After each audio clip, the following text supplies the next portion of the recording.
නිතර බුදු ගුණ හිතන්න.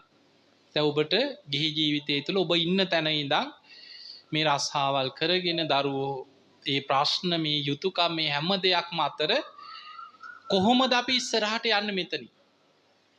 ඒකට පළවෙනිම දේ තමයි තුනුරුවන් ගැන සද්ධාව අපිට වැදගත්ම දේ. ඒ සද්ධාව හරියට තිබුණොත් මරණ මංචකේ බුදුහාමුදුරුවෝ ගැන සද්ධා මාත්‍රයක හිත පිහිටියත් ඒත් ඇති කියනවා ඊළඟ ජීවිතේ සුගතියකට යන්න ඒක මතුවෙනවා. මයි සද්ධා මත්තම් ප්‍රේම මත්තම් සබ්බේතේ සග්ග පරායන. සද්ධා මාත්‍රයක් ප්‍රේම මාත්‍රයක් බුදුරජාන් වහන්සේ ගැන ඇති වුණොත් මරණ මංචකේ දහසක් අකුසල් යට යනවා කියන. ඒ ශක්තිය වෙන කිසි දෙයක නැහැ. බුදු ගුණවල තියෙන ශක්තිය. ඒකයි බුදු ගුණ අචින්ත්‍යයි. අචින්තියේසු පසන්නානම් විපාකෝ හෝති අචින්තියෝ කිය. මේ ලෝකේ බලවත්ම දේ බුදු ගුණ. මාර බලේ බව පෙරදුනේ මාරයත් පෙරදුනා බුදුරජාන් වහන්සේ ඉදිරි බුදු ගුණ වලට. බෝධි මූලයේදී මාර පරාජය කරා. ඒ නිසා ඒ බුදු ගුණ බලය තාමත් තියෙනවා. ඒ නිසා බුදු ගුණ සිහි කරනකොට ඒ බුදු ගුණ තුල හිත පිහිටනවා කියන්නේ දහසක් අකුසල් යට යන. දැන් සාමාන්‍ය ජීවිතය තුල අපි මේ ඉන්න මට්ටමින් අපිට ලොකු ගැඹුරු දැනුමක් ගැඹුරු දියුණුවක් සමත විදර්ශනා ඉහළ දියුණුවක් හිතේ වඩලා නැත්නම් අර මම කතාවට කියපු අම්ම නම් අවුරුදු 10ක් විතර විදර්ශනා වඩලා වේදනානුපස්සනාව වඩලා හිතා ගන්න බැරි හිත වඩපු කෙනෙක්.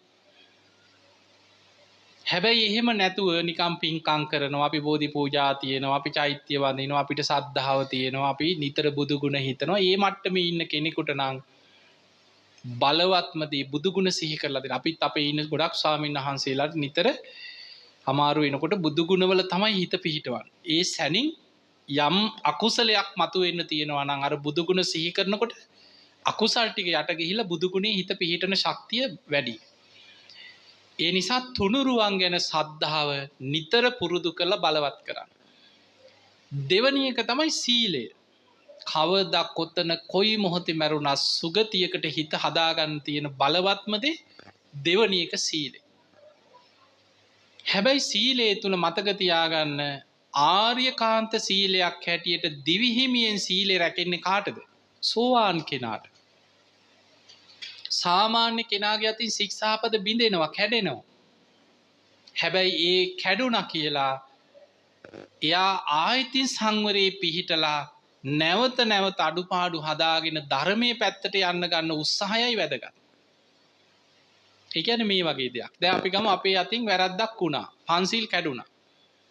අච්චර මිනිස්සු පව කරනවා නම් මං කරපුවාම මොකද කියලා හිතා එහෙම හිතනවා නම් එයාට ඉස්සරහට යන්න බෑ. හැබැයි පුංචි වරදේ පවා බිය දකින්නවා. පොඩි වරදක් වුණත් මං ආයිනම් මේක කරන්නේ මං කොහොම හරි මේක හදාගන්න. මං කොහොම හරි පන්සිල් ටික රකින්න. එහෙම හිතා නැවත නැවත පන්සිල් සමාදන් වෙවි ඉස්සරහට යනවා. අන්න යාට ධර්ම මාර්ගේ ඉස්සරහට විවෘත වෙනවා.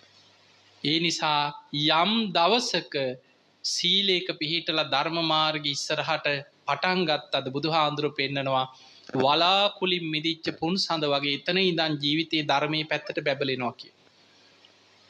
ඒ නිසා සද්ධාව පුරුදු කරන්න දෙවෙනි එක තමයි සීලය. අඩුපාඩු කොහොම හරි හදාගන්න.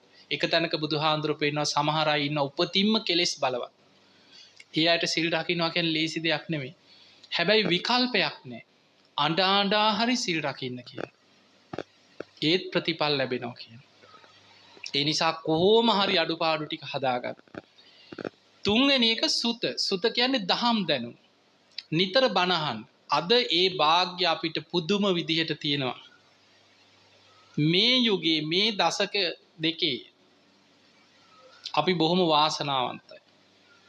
මීට අවුරුදු 20කට 30කට 40කට එහා ජීවත් වෙච්ච මියගිය අපේ ඥාතීන්ට මේ වාසනාව නැති වුණා.